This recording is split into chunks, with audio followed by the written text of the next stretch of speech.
What's going on, everyone? It's Dominic Dominator with the Veterans Den channel, bringing you some VA news you can use. I'm here in Tempe, Arizona currently because my girl has a photo shoot. So what I do is I go out and support and help her. I'll actually leave a link in the description below, so if you want to go follow her page.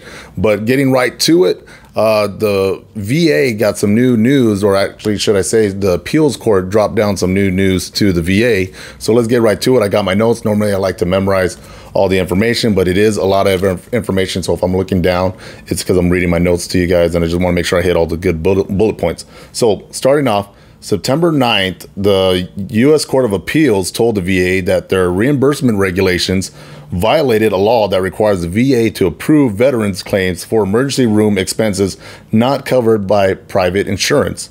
So in 2015, judges ruled that the VA to act as a secondary payer for expenses not covered by private insurance.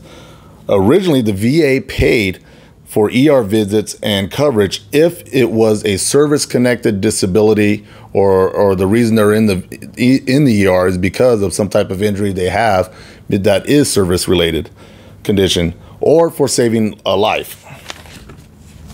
So out of the Court of Appeals, 2 out of 3 judges this past September 9th on the Court of Appeals said that the interpretation of the law was incorrect by the VA.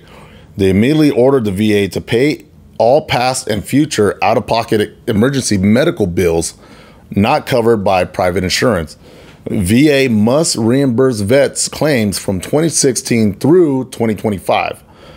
VA has 45 days, which is October 24th, to submit a plan to the judges on how they will contact all these veterans that they must reimburse and how they plan to reimburse them and pay them. VA officials can appeal the ruling to a higher court if they choose to. So those are the main points. So basically, originally people didn't know that if you go to emergency room, the only way that the VA is going to pay for it is if you it's service connected. So something with an injury from your military career, whether it be your knee, your back, something like that, or just anything, even vision. So it has to be connected to a service connected injury.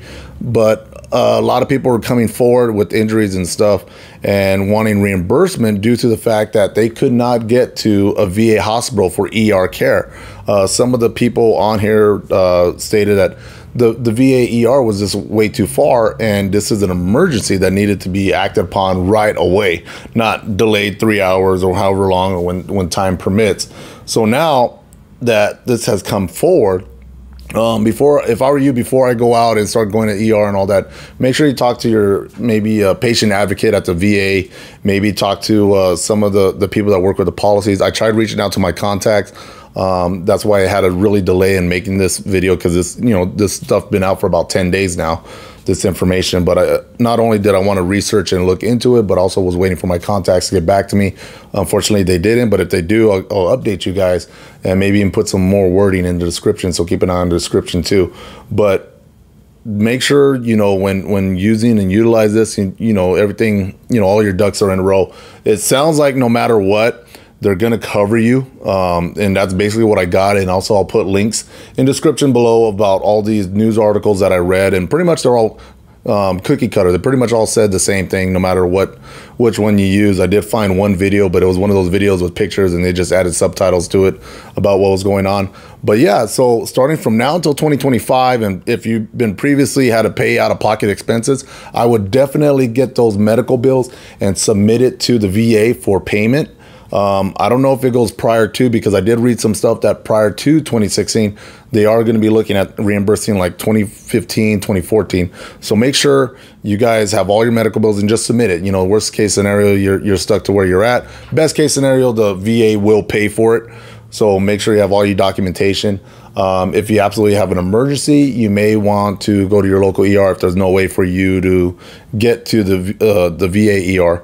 But as far as that's the video. Hope you liked, enjoyed it. Anytime I get any kind of VA news, I'll definitely pass it on to you guys. I may not pass it on to you guys the day of any kind of news releases or anything like that, because I do like to take my time and read it. And just get all the facts, and also talk to my contacts down in California and also in Washington, D.C. About certain stuff with the VA. So that's why there may be a delay when I'm making these videos, as far as if something comes out, on a Monday and I'm posting a video on the weekend, Saturday, Sunday. So thank you. Please like, subscribe, pass it on to other veterans. And thank you for supporting the channel. And like I always say, be safe and carry on.